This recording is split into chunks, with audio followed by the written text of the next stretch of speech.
2/3 অর্ডারের একটা general matrix লিখে নিয়েছি এবং পজিশনগুলো এখানে লেখা আছে।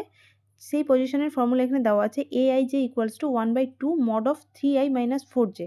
এবার এখান থেকে দুটো বা তিনটে আমরা বার করব এবং অপশনের সাথে মিলিয়ে চেক করব যে কোনটা হচ্ছে এবং কোন অপশনগুলো বাদ চলে যাচ্ছে।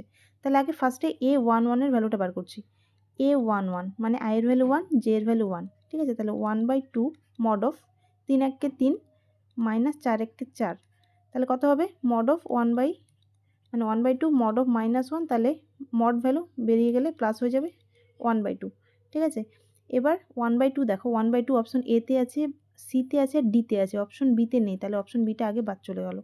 এবার বার করছি এই এলিমেন্টটা a21, তাহলে a21 মানে 1/2 মড অফ 3, এখানটায় ছিল 3i, তাহলে i এর ভ্যালু 2, তাহলে 3 দুগুণে 6 হয়ে যাবে, বিয়োগ 4 ইন্টু 1 মানে 4, ঠিক আছে। তাহলে এটা হয়ে যাবে 1/2, 3 দুগুণে 6, 6 থেকে 4 বাদ, 6 থেকে 4 বাদ মানে 2, আর 2 2 কেটে গেলে 1 হয়। এবার হচ্ছে 1, a21 এর ভ্যালু 1 কোথায় আছে, এখানে আছে 1, এখানে আছে 1, তাহলে অপশন ডিটাও এখান থেকে বাদ চলে গেল, ঠিক আছে। এবার এই দুটোর মধ্যে আর কোনটা চেঞ্জ আছে দেখে নিই। এখান থেকে এই দেখো এখানে 9 আছে, এখানে 9 এর 2 আছে, তাহলে এই পজিশনটা চেক করলে হয়ে যাবে।